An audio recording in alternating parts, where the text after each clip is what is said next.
Olá pessoal, muita gente me pede para falar sobre equipamentos da Sony, né? Eu já fiz aqui um vídeo sobre os lançamentos da Sony 77 e hoje eu vou falar aqui um pouco nesse vídeo sobre as consequências das tecnologias que a Sony introduziu aí nos equipamentos dos anos 80, ok? São funções que para esses equipamentos na época era o suprassumo dos equipamentos, o suprassumo das tecnologias. Mas hoje em dia, infelizmente, é o terror dos técnicos que fazem manutenção em equipamentos vintage. Vamos conversar sobre isso nesse vídeo aí hoje.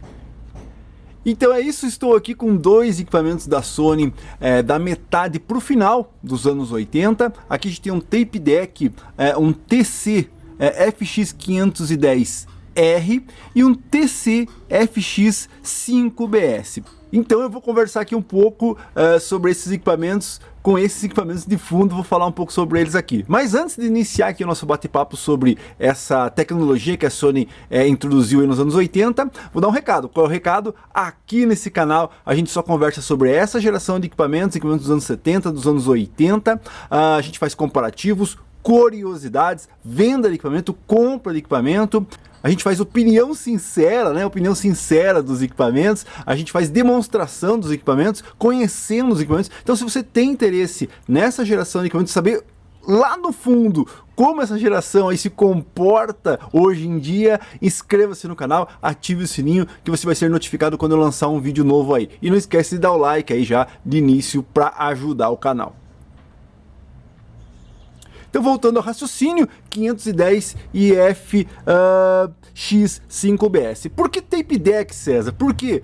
Porque tape deck nos anos 80 era o que a gente tinha, né? Era a melhor opção, quer dizer, na verdade é a única opção que a gente tinha para poder escutar uma música sem ser o vinil.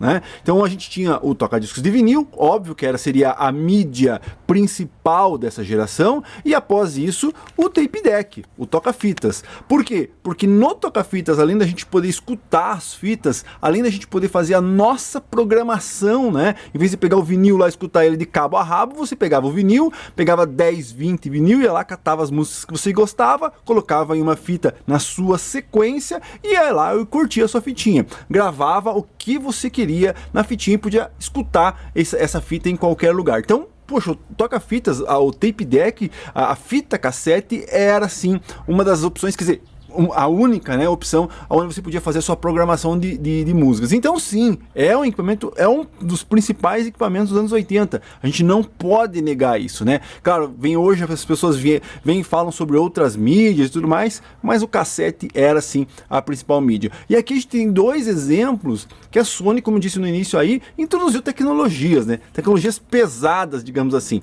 Porque para o início dos anos 80, a gente tem sim muitos equipamentos dos anos 70 com essas funções: auto reverse, touch, digital, contador digital, analisador de fita, de tipo de fita automático. Então tem muitas dessas tecnologias que já eram utilizadas, mas a Sony aqui no Brasil introduziu esses equipamentos na linha popular, digamos assim, quando ela lançou um system chamado Legato. Bom, eu fui buscar então aqui mais informações, que é o que? O catálogo. Então a gente tem um catálogo da Sony 86, um catálogo nacional, ok? Onde a gente tem esses equipamentos que eu acabei de citar aí, a linha Legato, ó, TX 510BS. Aqui a gente tem um outro tape deck, que é o 33BS.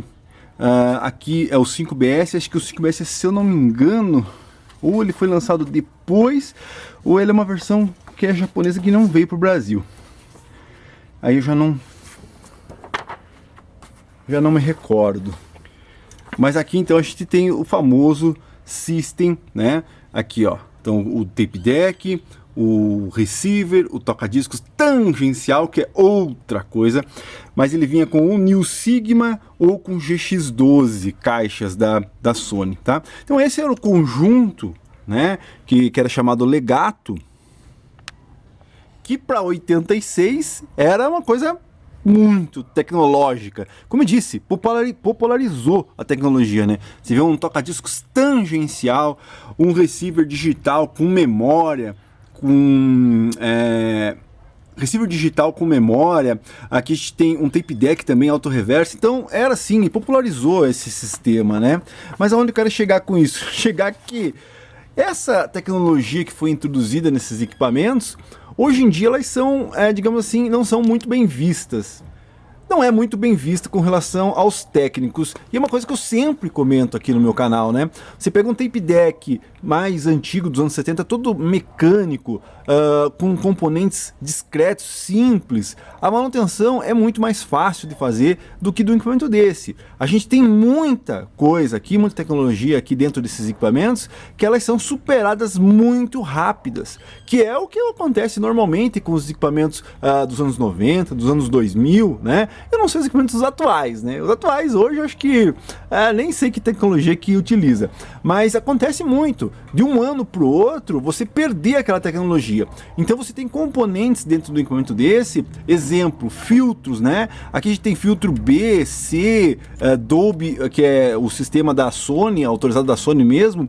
Então você tem circuitos, né, de integrado que fazem o sistema lógico aqui das teclas, um sistema de rotação da cabeça, que ela gira, a cabeça gira para poder fazer o auto-reverse. Então você pega equipamentos assim que eles têm muitas coisas que de um ano para o outro já não existiam mais, né? E aí o que acontece?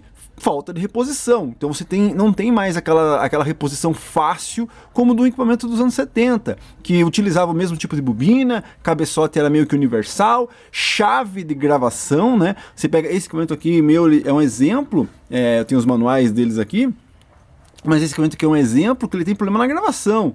Então, digamos, o sistema de gravação de um tape deck desse, a chave de gravação, nem existe mais chave de gravação, né? Apesar que o JVC já usava e tudo mais, mas ele não tem mais aquelas chaves mecânicas de gravação. É tipo como se fosse um solenoide que abre, um solenoide não, é um relé, né? Que abre um circuito paralelo que vai fazer a gravação e destrava o de play, né? A chave de gravação é mecânica, então a chave ela anda e ela passa os contatos do play para a gravação. E aqui não, aqui você tem um relé que simplesmente passa o circuito dado play para... Então se der problema naquele tipo de relé, você vai ter que arrumar outro para pôr, ou então ele é um circuito totalmente independente, que você tem que fazer uma manutenção bias também totalmente independente. Então, cara, eu posso estar falando assim e as pessoas não podem não estar entendendo o que eu estou falando, mas pergunta para qualquer técnico, você vai saber do que eles estão falando. Talvez hoje, né? Hoje com essa, vou chamar de modinha, digamos assim, de tape, de cassete, as pessoas querendo escutar ou querendo voltar a escutar a sua fita cassete, hoje os técnicos acabam tendo, né, assim, prazer ou, digamos assim, tempo, ou então até mesmo disposição de tentar consertar um equipamento desse, né? Mas na minha época, vou ser bem sincero aqui, esses equipamentos iam pro lixo. O equipamento quebrou o sistema de rotação da cabeça. O integrado que faz o VU parou. Joga fora, desmonta, tira a peça, salva alguma coisa, desmonta, joga fora. Então muitos desses equipamentos acabaram indo para o lixo, literalmente para o lixo, né? Mas hoje, como eu disse, hoje com essa moda do cassete, talvez as pessoas queiram investir tempo e dinheiro para consertar um equipamento desse. Mas, como eu sempre falo, eu falo isso sempre aqui, né? Mas como eu já disse aqui no meu canal, a gente acaba... Imagine você indo em algum lugar e andando, e quando você vê, é uma rua sem saída. É mais ou menos o que eu acho desse tipo de equipamento. Porque você vem aqui, resolve o problema de rotação, de correia, de girar o cabeçote, você resolve um monte de coisa aqui, e aí você vai começar... Claro, né? Você vai ter que pegar e fazer primeiro girar, tocar e tudo mais, e depois você vai começar a ver as outras coisas. E aí você faz tudo girar, perde-se um tempo fazendo girar, fazendo tocar, fazendo reproduzir, e daí de repente você tá lá, bom, já reproduziu, já tá gravando, daí você aperta um Dolby C, aí ele muta. Então apertei o Dolby, ele muda, fica mudo, não entra mais áudio. O que tá acontecendo? Aí você vai lá, adivinha, é o integrado do Dolby, que está parado. E aí você gastou todo aquele tempo em investimento de valor, tempo e tudo mais, fazendo com que o tape funcione e tudo mais, e como eu disse, vai chegar, caminhar nessa estrada e vai chegar no final da estrada e perceber que ela não tem saída, porque chegou lá no integrado, acabou. O que você vai ter que fazer? Vai ter que arrumar uma outra carcaça do equipamento desse e colocar outro integrado. E aí você cai naquele problema, porque hoje o pessoal vende uma carcaça do equipamento desse por preço, né? Não vou nem comentar com relação a valores aí. Mas então, esse é um problema, né? Diferente do equipamento mais antigo, que quando você investe tempo, investe dinheiro, fazendo ele girar, fazendo ele tocar, chegou numa barreira lá, parei, numa bobina, num resistor, num transistor, até mesmo numa chave de gravação, até mesmo, sei lá, num trimpote, né? Então, poxa, são componentes que você pode arrumar em outro, não só no mesmo equipamento, que é um caso aqui de você ter que desmontar um igual para restaurar um equipamento desse, você também pode encontrar em outros equipamentos. Então são peças mais simples, que você pode correr atrás e fazer a manutenção do equipamento desse. Já no equipamento desse é aquilo que eu falei. Então, quando as pessoas às vezes vêm e falam assim, nossa, eu tenho 510 510R, da Sony, eu tenho um sistema Legato, né? Se o pessoal vende S126, Polivox PR4150, se o pessoal vende, sei lá, que mais? Sony, os mais antigos, vende por, sei lá, uns valores absurdos, esse meu vale 3 vezes, 4 vezes, porque na época era muito mais caro e a tecnologia que está embarcada nesses equipamentos é muito maior, são equipamentos bem mais sofisticados. Só que tem um problema. Esse é o problema. Equipamento mais sofisticado, principalmente dos anos 80, na minha opinião, para quem acompanha esse canal sabe do que eu estou falando, para mim tem menos valor, né? Então um equipamento desse, vou comparar, sei lá, vamos comparar com um CD4000 da Gradiente. Pô, o cara tem um CD4000, tá pedindo X lá. Pô, mas o 4000 é com tecla, né? Não tem Dolby B, não tem Dolby C, não tem auto-reverse, não tem o sistema digital de contador e tudo mais. Então esse meu equipamento vale 3 vezes mais. Ele valia 3 vezes mais na época, mas hoje em dia não vale. Você entendeu? Por quê? Porque você tem essas barreiras da manutenção. Você tem barreira na manutenção desse tipo de equipamento. Bom, então é isso, pessoal. Conversamos aqui um pouco sobre esses equipamentos. Eu espero que alguém, né, que possa ter me oferecido um equipamento desse, ou que acha que infelizmente um equipamento desse tem um certo valor maior do que um equipamento mais simples, bom, pode ser questão pessoal minha, né? Mas eu vou ser bem sincero, né? Um equipamento mais simples, na minha opinião, tem muito mais valor do que um equipamento desse, tá? Tem muito mais valor. Então esses equipamentos, eles tinham seu valor lá nos anos 80, por causa de toda essa tecnologia que eu já comentei, mas hoje em dia eles se perderam, né? Essa tecnologia se perdeu, ela foi ultrapassada e infelizmente fez com que, como eu disse bem no início do vídeo aí, fez com que os equipamentos acabassem ficando obsoletos, né? Por quê? Porque você não tem mais componente de reposição, é uma tecnologia que foi usada de um ano para o outro, ano já mudou, já 3 anos depois disso aqui já não se usava mais fita, né? Então é complicado. E aqui, né, um exemplo, o 5BS, que é um equipamento japonês, e aqui a gente tem esse equipamento que foi feito no Brasil, foi fabricado no Brasil, tanto é que eu mostrei aqui que ele servia na linha da Sony. Então esse equipamento aqui, ele já não tem esses problemas que eu citei do 510, tá? Por quê? Porque esse 510 ele tem um problema crônico, quebra o suporte da cabeça, ela não gira mais. Já esse aqui ele não tem auto-reverse. Então a parte, e é um exemplo clássico aqui, esse meu equipamento tá com a cabeça quebrada, né? Daria para fazer um suporte, refazer, parte mecânica, de mecanismo, digamos assim, parte funcional, né? É mais fácil de fazer. Você vai lá, adapta. Hoje com impressão 3D, você vai lá, faz o suporte, a rodana e põe aqui sem problema. Mas é a parte eletrônica.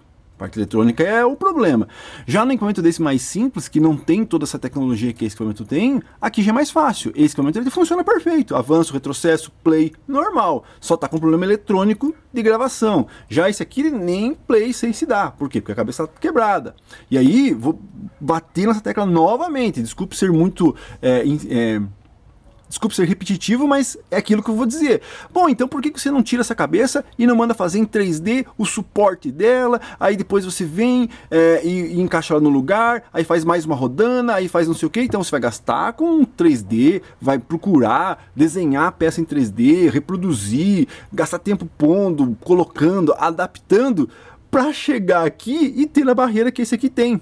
Que é o que? Não gravar. Aí tem um componente lá que a Sony chumbava lá, do bias, né? E deu uma barreira. Então, isso aqui, gastei um tempão fazendo peça para ele, mas chegar aqui vai ter essa barreira. É aquilo que eu acabei de dizer. Você vai andar numa estrada que você pode chegar no fim dela, ela não ter final. Ela não tem destino. Você vai ter que voltar. E aqui você pode voltar.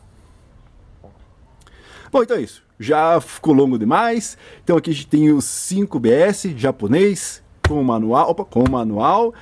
A gente tem o 510R com o manual também. São equipamentos que provavelmente eu já coloquei à venda, provavelmente no estado que eles estão aí, porque realmente não preciso falar, não vou repetir de novo o porquê, né? A pessoa que pega um equipamento desse, ela tem que realmente querer fazer e arriscar chegar no final da estrada e infelizmente não encontrar nada no final dela, sem destino.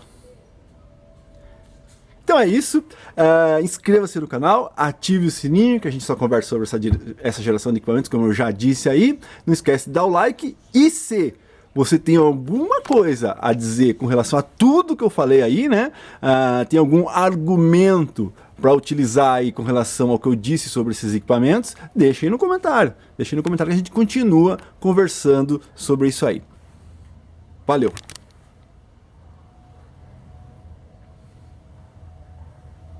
E é uma pena, né? Equipamento novinho, com manual, mas tem a barreira da manutenção.